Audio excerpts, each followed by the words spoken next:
nó cái nhớ do của lực hệ bê chọn tờ lúc như FTC nó hay tiệt giờ thầu FTC lúc như FTC nó chủ là mua nhớ cho họ pancake swap nó đã thì bây giờ tàu chỉnh pha nó này có chỉ cho vừa vừa kế lú và chùa nữa nè cho họ lựa chọn nó chỉ khi đó này thì cho tin hình đa một chỗ hàng liền nữa tiếp thầu lỡ là một chỉ lú nhiều hơn FTC nên một chơi hậu pancake swap nó nên vừa bỏ luôn nhiên đầu thiết nó nên một chơi họ tức là bỏ ta đi thiết nữa nè gọi bé chẳng pha hay tiệt ta xin nó phần thau chỉ tao mua luôn nhiên FTC ó nú nó kia nó chỉ tao mua nữa thì nên ở tàu thì tạm nên tụ thơ thật nên rồi nên tụ apply tụ thay cho sẽ là họ bảo lý trả lò lại thì ta sẽ nó cũng cho nên một sai ó cũng tương trí trong bản hạn để tới mình nó làm tao lại cũng theo ở đây video nó khi đó nên ta sẽ nó thì sau đó là thả hắn cho hay tiệt phần thau chỉ là mua luôn nhiên FTC nó nhớ ra họ pancake swap chỉ nâng yuan ba là một yuan nhớ hậu thì mới cho nâng tú sát chỉ là do là một chỉ ilunia FTC nó cho họ pancake swap vì pancake swap nó nếu như ilu decentralized lần thứ do ô cho nhiên nó lý trả đó nó là ô tao ta lý nữa nè để sử dụng tao một sai lúc có gì vậy sai lúc có một yuan là ở bên đó có tất cả mua tao ra hậu nè thì nếu là sai á của cho nên một sai nè tại vì nó bé là chơi hay để một đó họ trade nữa trade nhá hả tí tập để họ trade nữa thì bé muốn tàu luôn bé được họ nè một chủ họ nó chủ được nó nè bé mua bé luôn nhé USDT được nó cho là USD luôn nhé fantastic thì họ luôn nhớ họ nó nè ý là gì fantastic nhớ họ nó nè tí tập để đó thì biết mình tàu luôn bê hay là fan touch sẽ bỏ mua nhau họ là tại sao nó cứ mua là nó FTC này bỏ nó là họ là lúc này lúc đa lúc chúa sẽ nè ít trong cái tí sẽ đời ít trong công bộ cho nó sẽ đời lúc FTC này nó giờ lúc chúa sẽ nó nên chuyện khó của nó nên ở trong sai nữa nó này nếu mà ở lúc nè nên sai trong nữa nếu mà ở lúc ít lúc chỉ giờ lúc nó FTC fan token coin lúc nào mà lấy mua lấy không là lấy chỉ bảo thì sự lúc sau nó này giờ lúc nữa nhiều hóa tàu chính tế cho là đa sẽ đợi cho là ô cái sẽ đợi lỏng là sẽ đợi nó dùa kế một trong lúc nào này sẽ mà được cái gì fan touch chain fan touch chain nữa này khả năng để cho ít họ biết cái tiếng pha cái này ở trong sai đó tiếng pha chấp lại đó ít trong cái tí có một thằng nó sẽ đợi mà cho chân này thì ở đây video nó là tiếng tụi này nè cho chúng lúc nào những hay tiệt added by user fantasy chain đa số nó lúc nào chẳng tại sao nó lúc nào kia nhớ đầu tiên chăm mình lúc nào giờ vẫn thiết chi fantasy chỉ tao mua lúc nào tại lì rồi nè lúc nào giờ nhớ đầu lúc nào tới giờ vẫn thiết chi là này vẫn thiết chi nhớ đầu tại sao nó giờ bao tiền giờ lên là fantasy chỉ tao cho tại lý các một sai họ fantasy lúc app với một sai trên đường trường ta tỏ lo thóc sót lú lú với một sai nào trường ta tỏ lo test nè lú supernote ít bộ lú này nó hay để cái khuyến vải họ nó rồi trả thế cho nè để tôi chỉ tao là mua lại để sư vợ cha họ mua nhớ cho họ pink swap rồi chạy tàu hay để họ lúc chùa xem nè để nó pancake swap mà nhiều lúc chẳng hạn trong chỗ này muốn tàu pancake swap nếu chuẩn tàu luôn bề số nó thế nó nếu chuẩn tàu luôn bề pancake swap finance số nó thì hơn nửa lúc thế này tết thầu là quấy lúc lấy ở tết lúc để pancake pancake pancake swap com lúc com mà giờ đấy số là một trò info là ya thế ya chỉ là số ít comment mấy tận đây nó lấy cho những cái swap finance đó chỉ là cho ít tu ai là chỉ chỉ là hắn nên nên sao thì hắn nên mua gì lấy cái tí dạng cầu copy tí dạng cầu nên mua gì nên mua cho nhiều bút là xứ cho nên thằng nên mua vừa rồi lúc nào mà thằng nên mua vừa là chỉ nên mua chỉ tàu cho khá là nên mua nhiều sam cho lại xí nên mua chỉ tàu cho khá cho lại lại thì nó biết là chơi lần gì thì ôi lúc nào này cũng muốn nhớ cho hậu coin market cap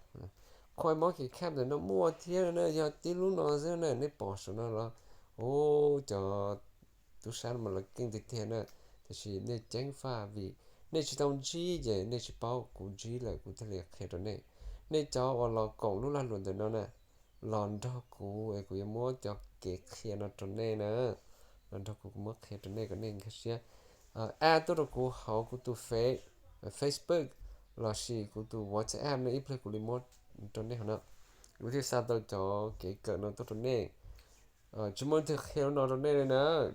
chỉ tao muốn thực hiện ý chỉ họ có hiện trong này chỉ nên mua experience là gì bắt sụp cảm mà này thì bảo sợ thì cho giống nên sai mà thầu thả cho nó số là tôi là chỉ luôn thì lúc fantasy này mua lý gì bùa bảo cho lán lúc sẽ là tôi uổng cho nó lại hay thì ta sẽ nói nè nói cho nhẹ lấy biến nên có bảo sớm mong thì học bảo bùa có phá đó là lại nhớ cho họ thì value nếu mà ngay cho bị cho lời này nè giờ ít billion dollar lại này ít tư dollar ít billion dollar cho nhiên nên có plus mong nhớ rồi nó chỉ nếu tôi mua leader cho transaction nó sẽ cho đến nó là tua lúc nhiên là tôi cho đi bế bùa gì cho trao này cho nên mà tí cho đang còn xưa nữa là kinh hàng lâu lâu mà chỉ thế nó biết là chơi là cho nhiên là lúc nhiên này là chơi của nó nè chơi của nó chỉ như do kia nè một trong lúc tạo copy là nó nè copy là nó tí tàu tệ một nó chỉ có múa một trong là pink swap nữa chỉ pink swap muốn được tụ họ chơi nhau chủ tàu tệ số nó chỉ một chơi này nếu lọt kia học đó này để bỏ là nếu lọt kia nó sẽ chỉ mua luôn luôn nó thế nữa chỉ nếu nhớ rồi mua họ chơi nhau chắc chắn cho là bỏ được nó nè chỉ nếu lọt kia nó đó chứ cho luôn nhiều nữa có bao thì lấy bộ muốn cho là mua đó nó chỉ có là muốn được họ chơi nhớ lên được nó này họ chơi nhớ được nó này đi bỏ được nó này sau rồi này họ chơi nhớ nên copy nó copy nhiều nó copy chứ nếu muốn cho nó đó thì họ làm nhiều nó copy chứ thì lúc nào mà giờ lúc cái ít khu inside này FTC thì USDT này cho nhiều một trò lúc nào nữa bữa nào cho chơi tao nó ok lấy lúc liquidity nè lúc liquidity cho lấy ở inside nè lấy cho nhiều cái là trong nó bị chơi này cho nên nhớ đó pancake liquidity pools nè liquidity pools thì cho nhiều số đời xa tôi muốn nhớ đó họ nói ship bảo lấy tiền nhớ đó họ nói này thì tàu tệ đâu nè nếu muốn nhớ đó họ nói nữa thì chỉ lúc là hồi thì unknown nè unknown chỉ bảo lên nữa chỉ mua khoản xiên nữa nè lúc như vậy thì mà chỉ mua lẩu rồi sao lúc nào mà do lúc thì thế nữa thì lúc họ nói do lại uo trong lại cái này sai nhiều trong lại xứ gì nên một bảo chỉ tàu được khá là nè vì thế nên muốn nên luôn nói như cho chùa đó họ nói theo chỉ mua ít họ khoản xiên được họ nói thế nào vì hết thì lúc khi lúc liquidity pool đó shop lúc nó bây giờ lúc thì thế chả ít play lúc nào giờ lúc ở trú tao nên chẳng nhiệt tạo nên nó có bảo thế rồiเขาnó chẳng chẳng chấp lại nó ý chồng cái tí sao đời giờ nó này giờ tao thì ít tu thấy cho còn này bao cho họเลยnày ba tao này vì bây giờ giờ lúc nhá FTC đó bây giờ giờ nữa khởi chia nữa lúc nào giờ mong cái share hàng giờ mua giờ tao được bây giờ nâng mà hạ sẽ thì millionaire tao đi yếu xong tận đây xứ có muốn nhẹ có giờ cho đi phá lú chế giờ thầu có muốn cho ý phá lú nhẹ chữ FTC nữa có mấy phá là giờ thầu sửa lại nữa nhớ là ý là ở lại thế đó có giờ kia sẽ gì ý nó tận đây này tiền chơi ý bùa nè ý bùa có gì ở lúc xuân đâu ý bùa gì ở lúc xuân đâu giờ có tao ý bùa chia lại giờ thì nương dây giờ có mua cậu phá luôn nè nương dây tôi lấy ít bỏ gì từ giờ ít làm chỉ có tới mình là nè là thiết nè giờ khó nói với khó chuyện chẳng hình trâu sớ đều là một cái sự cho nó bé là một chơi gì hay địa ở đây là lúc nhẹ rồi nè bé một chơi là lúc nhẹ FTC này nó nè lúc nào mà giờ nửa nửa khó chơi nhớ nè một chơi địa nửa cái lòng bảo một lò họ đi trả gì bé một chơi fan touch một đồ fan touch em bù cho đỡ khó ok khó sức cũng nhẹ khó là khó nó khó cứng cự đó nè tí tập tệ khó cứng cự chỉ bé một nè để cho cứng cự lại tao phải xem bây giờ là nè cho nó ok chỉ biết là cho họ Binance scan cho nó nè biết muốn nữa cho là cho đó cho nó tí tàu tệ đó thì nửa cái lấy biết mù cho họ cho cho ya cái lòng bảo nhớ cho họ sao hay thì decentralize rồi ya chỉ mua nên từ là nhớ đốn đá đi nó chỉ bé sao nó biết bảo nữa thì lúc nhiên nó này bố má chỉ mua người đó chỉ lên nữa như chỉ mua người đi lấy bảo là bé bùa bé cho ý khó nó chỉ do là ua cả nên sụn chạy xứ đó cái nó sẽ bảo nên sai hơn nó thế rồi tới mấy cho lỡ dụ dụ là thế là chỉ bảo đi cho nó nè nên bỏ là nhọc hóa ở bên này thì đâu là nên sai tụ account rồi nè tí tu bảo là cho tàu tệ sai hơn nó sao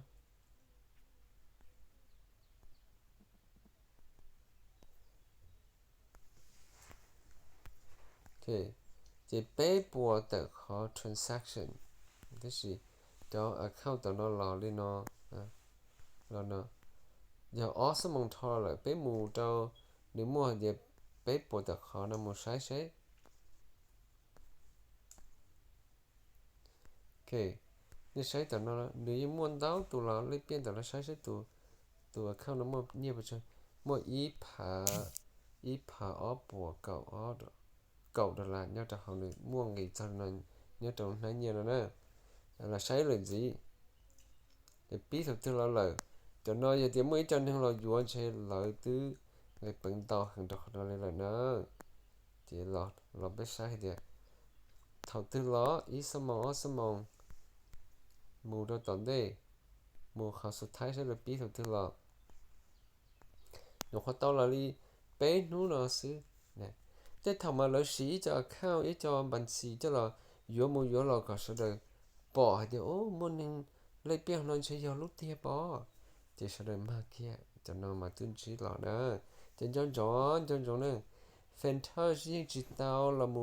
muốn được lúc nhẹ cho nó đó sau đó lấy biết này đó nên cho là bỏ này chừng vừa thế này gì ba chỉ tao này nè nên mua cho như giờ bù rồi là xứ cho nó chỉ nên mua ba số cắt li bé cho nó chỉ nhưng chúng chỉ là lại thiết kia có nên chỉ so đâu cònปัญหาđó nè giờ lo đến nó nên lo sai khỏi nó nè nên sai tất cả sai đừng dễ thì tại vì nó mua phải chơi lúa nhớ cho hậu lấy bỏ đó còn nó lấy mua khó mua dúa nó tu là khai khi thao thải thì nó mua được cho mua lên từ ít đô la cho nó là tức là cho ít đô la nó mua có tin thằng cao của đâu này tin thằng dúa kế đâu nó này chỉ được chỉnh tránh hàng lió cho nó mà nhớ cho nhiều nó mà đa dấu gì tin thằng đó giờ thằng có báo gì người thiên đại tao có họ giờ có project thì có lỗ lửa thì ô đi mà nay thế thì muốn nhiều một trò đó rồi giờ tại sao nó fan touch mà lại ô đi tiêm ở chỉ lấy lạ lọc ở đây nó có sao đây nó là lọt đào sao đây nó chỉ giờ lấy ô đi tiêm đi mua technology đi tiêm đi nó lấy giờ còn nó khi giống rồi này thằng bé làm chơi rồi nó là chơi luôn bé thì fan touch chỉ tao muốn được tụi khi cho mua cho là cho đó họ coin market cap nữa coin market cap nó khai ta thôi cho nhiều nó lại tự chia là cầu tự phá luôn nhiều đấy tức là sao là tôi mua bé luôn lại cho lại tụi khen cho là cho đó họ này sao lúc thì ó này sao thì ó lúc thì ó tôi chỉ tao sao ý sen đi thế này này cái đó chơi nếu mà ít buồn nữa cho họ nữa để cho họ nữa để nếu mà đi ít buồn lan luôn cả chúng nó tôi mua nhiều cho đi ít buồn cho ó phá đó là nhất là nó lại cái sai mà là gửi kênh thì cho nó nè thì chỉ những không quan trọng cho nó nè sẽ là cho để FTC USDT thì bé muốn được lúc nhiên nó nè muốn được lúc nhiên nó cho một chơi lúc mà ta mà lúc mà ta được muốn được lúc mà ta mà để nó thì ta cái thị ý lửa nó lúc mà ta bây giờ thay lúc nào lúc ta sẽ nói về bé thả xong theo của thả xong theo lúc thì ý là gì có bỏ ý đồ là này xa đó đúng không dịp bua đó cho lán được đó thì một sai lúc thì ó nhiều lúc thì ó này nó nè lúc như thì ó là FTC đúng không ít bua lán lúc thì xin tụi mình khăn tụi là khai đi học nó thì xin lúc bây giờ nó cũng trả lời theo lúc tụ lúc bây giờ nó lúc nó chỉ cho bé sáu giờ kể cho người theo nó đấy rồi nó chỉ học ra lúc nó theo thì bé chỉ sáu giờ kể cho người vì thì người mua người lúc logo người lúc bây nhớ trong số nó chỉ nhưng cho nên là vậy là trong lúc học khác nữa thì cho theo học khác nữa lúc nó ý bùa bé cho chi đó là thì họ đi lại cho supply là sẽ lại cho không nhớ họ nó bị sai giờ bỏ đi nó thiết nè cậu bé phá cho bùa này có loose này nè thì cho nên mà chỉ bảo lại thì sẽ là lúc bé giờ FTC ó giờ FTC thế nè FTC thì bé sẽ để chủ bảo thì FTC Fantoche thì là sẽ xong mới cho nó họ Binance giờ nó mà dùng Binance đi nè PancakeSwap nè chỉ tao cho nó họ nè để sẽ để chủ bảo để PancakeSwap chỉ cho lúc khó nồng và luôn chỗ chi rồi nó nè cho nên là sai lúc bây giờ FTC nó muốn tao họ Feathercoin thì SWFTC cho nó là nếu như mua gì ở trong này thì có một chơi cho Fantasy nếu bỏ nó thì sẽ khó sẽ là đùa lo chấp lại thì đùa dùa kế là cho the PancakeSwap chính phát cần gọi lên nó PancakeSwap nó nè tất cả lần đầu lúc bê thì Fantasy nè Fantasy nó chỉ tập lại cho nó đi ó để bỏ ra chỉ lú nó giờ lú sau đây ở dùa kế đó nè tránh tổng đây sau đây dùa kế lấy tá tỏ chỉ lú nó là mù giờ sau đây chả nhẹ thế chỉ lú nó cho là mù đa sau đây nhẹ cả sau đây dùa kế một trong lú nó nữa tránh pha khinh cầu leo ý chồng cái tiếng có một trong nó sau đây nếu là sai để nó ta gì với họ cái cỡ rõ trong này to sẽ thầu tư Fantasy nữ chủ sẽ bây giờ thức cho hai lý cha chưa rồi cho thức cho một sĩ ớt thế sẽ được bây giờ luôn đợi thì kia cho thế sẽ lúc họ bảo là giờ họ website giờ sai lý cha tôi họ lúc em mà sẽ lúc em giờ sai lý cha tôi cho sao đời cho thế rồi lúc sáng đời giờ bỏ nếu nhớ cho không nó lời nữa nè một sai đấy ok thế rồi nếu cứ giờ bỏ nhớ cho không nó nếu nếu tu small contract nếu đại contract nữa nè nó có cái cho luôn nếu lúc nhia có chơi nhớ rồi nè rồi giờ đi ta sẽ nói tới rồi nhớ khi cho hắn nói gì tí tàu tệ gì bỏ hắn ta chỉ mà đi cầm lọ cho một trái tàu chỉ đi vừa tàu nữa nè vừa pancake nữa nè giờ hắn nói ôi khó cái đó nên sẽ đào ta sẽ mà chúng ta tàu là một test cho là một sĩ sẽ qua học được đi trả thì cho nó gì ta sẽ nói cho nó mà ta tàu là một sĩ sẽ qua học được đi trả nó để sai như một lo sẽ bố mới được họ đây bố giờ kể đi cha ô có gì cho người ta sẽ nói chuyện ta tỏ là một sự cho họ lựa nó cho họ nói gì ý bộ lúc super note giờ test để sao đó là chuyện học so sẽ sa như một lần ý bộ lúc nào được họ dùng trả thì mua cho bây giờ chỉ làm khó reward complete là giờ mua để sẽ được đời rồi cho nó sẽ bộ trời lấy lú họ phía thiết chọn này chơi chuẩn chỉ tao tiền lo nữa giờ mình thiết chọn ta kia đăng ký tên nó mà thế thì giờ bị họ lừa mù ít khó rong hàng có sẽ được báo lên nó hay tiền cho fenchin lúc fenchin no là nó bù cậu phá lúc lại thế gì ý cho nhiên nhớ rồi nó nè chuẩn chỉ tao bù rồi nè tao bù thì khi bé sai nó cũng sai nó mà nên chơi rú lúc thì vấn đề sau nó chơi lúc để nên yêu bù ta lên sai một trâu cho nó nên bù cho lên đời khi thì thả lên nó cũng thả để cho nó lại chứ cũng là ôi đây video thả cho fan note để nó